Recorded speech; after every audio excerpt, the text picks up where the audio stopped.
Caitlin Clark and the Indiana Fever have set records on every station they have aired their 44 games on throughout this season. Early in the year, there were complaints about why the Indiana Fever get to be on all these nationally televised games. There's 44 games in a regular season now, which will only increase over the life of this new CBA.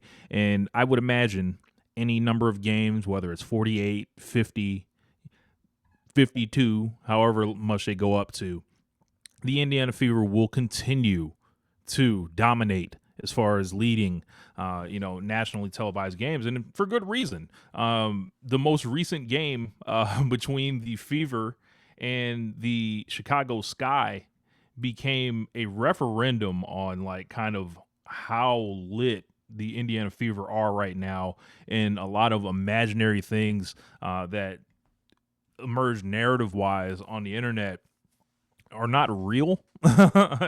So let's take a look at this, man. So like the Fever and Sky on Sunday Night Basketball and Peacock is the most watched WNBA regular season game since opening weekend of the league's inaugural 1997 season.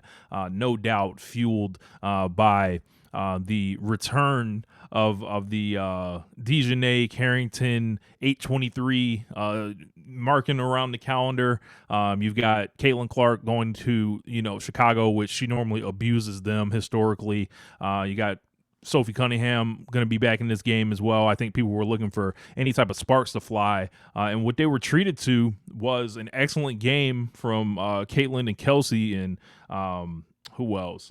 Michaela Timpson. Leah Boston was out of the lineup. And what happened was I think Caitlin dropped 37 and 10, hit 8 threes, which is the full Caitlin Clark experience in itself. Dejanay Carrington, wretched performance, flat out embarrassed, quite frankly. And Kelsey Mitchell just went nuts in the second half.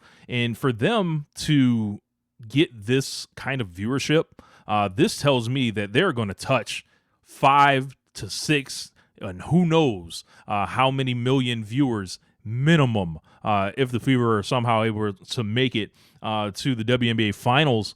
I don't know who would be waiting for them in that situation, but this tells me, like with the Sky, like the Sky doesn't have like, a marquee player or anything. That they had like a little bit of drama, essentially. So pretty much any team that's left, maybe aside from even the Lynx, I think you've got like the basketball element of Olivia Miles versus Caitlin Clark there, right? If it's the Aces, it's like the old dynasty versus like the new challengers. If it's the Dream, it's Caitlin Clark and Angel Reese back at it again. If it's the Valkyrie, it's a little bit of smoke there with the coach. That's I think the least marquee matchup. But I think this shows like, this team is like they're doing major things right now. For so long, we would see different things like this is the biggest ESPN broadcast and all this other stuff. They cut through a lot of the qualifiers, with this one right here. Like they pretty much came out here and were like, we're just going to put numbers on the board that haven't been seen since the inaugural season, which is the gold standard of viewership, backed by NBC back then, which NBC in the 90s and NBC right now are kind of two different things. Like they have, streaming services is broken up on. They have NBC Sports. You can watch stuff through YouTube. Back then it was like Channel 8 or something like that, depending on whatever your market was. And it was gigantic, and it was like fresh off of like NBA on NBC, which leads to WNBA on NBC. So like there was a huge marketing push to get the league off on, good footing, and for those numbers to be regularly approached now, and these numbers to be just hit by this team shows their power, their value, and it makes everyone that doubted them sound ridiculous, and they have no idea what they're watching, and they have no idea the importance of this team who's only getting more popular. They're perhaps drawing more people who don't like them as well, but that stuff kind of works together in a sense. Like if you're going to have more people that love you around, you're probably going to have more people that hate you, but ultimately the numbers will go on the board. And it's really incredible to see that. That was a excellent game from an Indiana Fever perspective to see them beat on the sky like that. DJ Carrington tried to get her clips off. She tried to farm some type of moment. Tried to make fun of Caitlin Clark, trying to call her a flopper. Tried to run into her, and pretty much all she ended up with was a couple threes in the face. Completely ignored, and really just a one-sided beef that made her look kind of ridiculous at this point. And I think it'll be that way until Carrington, is not in the league anymore, which, she's kind of a pedestrian player at this point.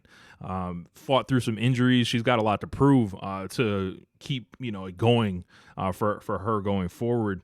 But yeah, man, another thing I wanted to talk about on this is what team is going to sign the quitter, DeWanna Bonner, who has once again found her way off of a roster. And Alyssa Thomas is there, and she's like probably going to lay it down. I would imagine this is DeWanna Bonner's last season in the league. So the team kind of, came to an agreement with her and let her go. So she signed for whatever she signed for in the offseason. I think it was $450 if I'm not mistaken. And really there are only 4 teams that have, the room to sign her, as the playoffs have been, kind of the 8 playoff teams have been decided already. I think everybody knows she's not coming back to Indiana.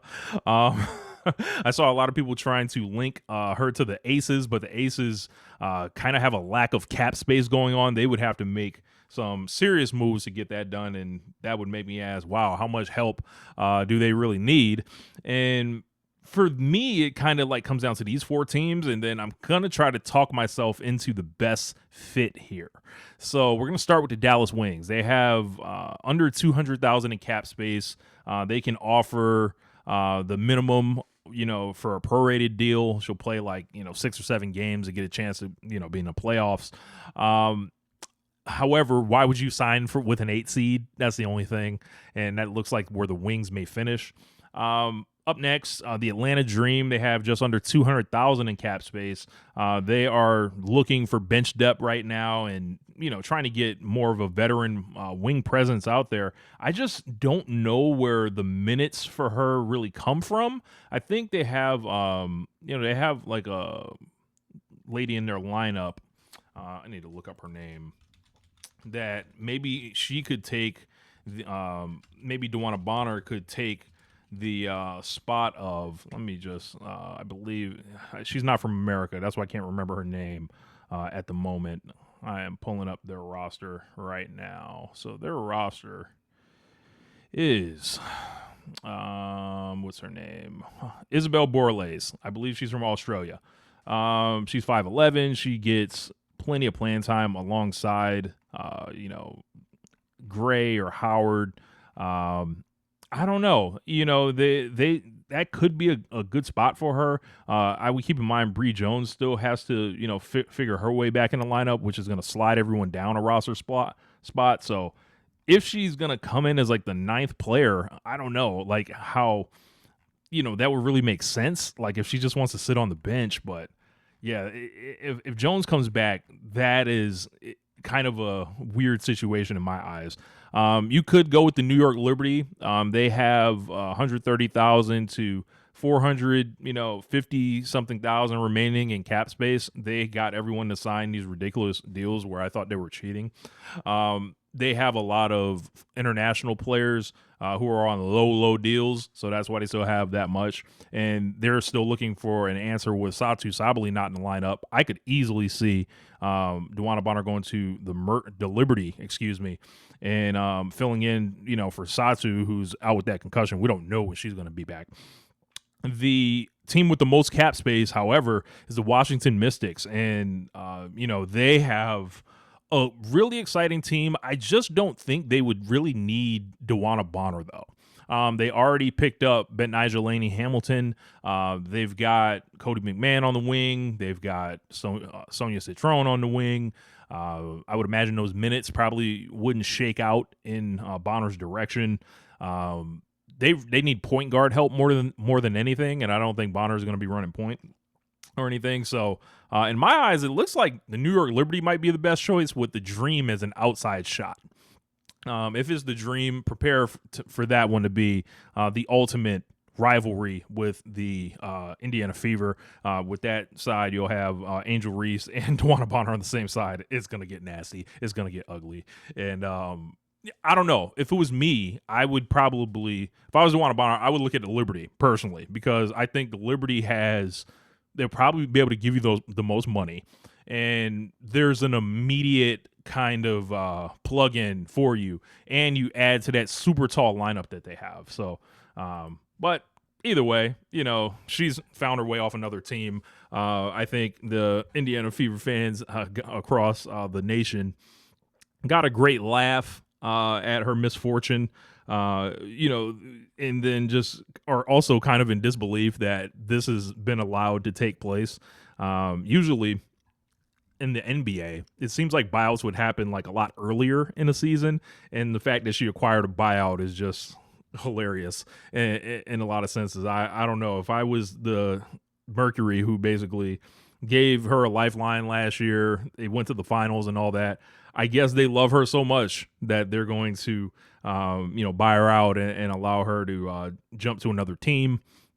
She must have had something already lined up. It'll be interesting to see what it is. But either way, if she plays the Indiana Fever, I hope she knows it's going to be smoke. So anyway, my name is Rich Latta. I'm up out of here. I'll holla at y'all. Peace. One lifetime.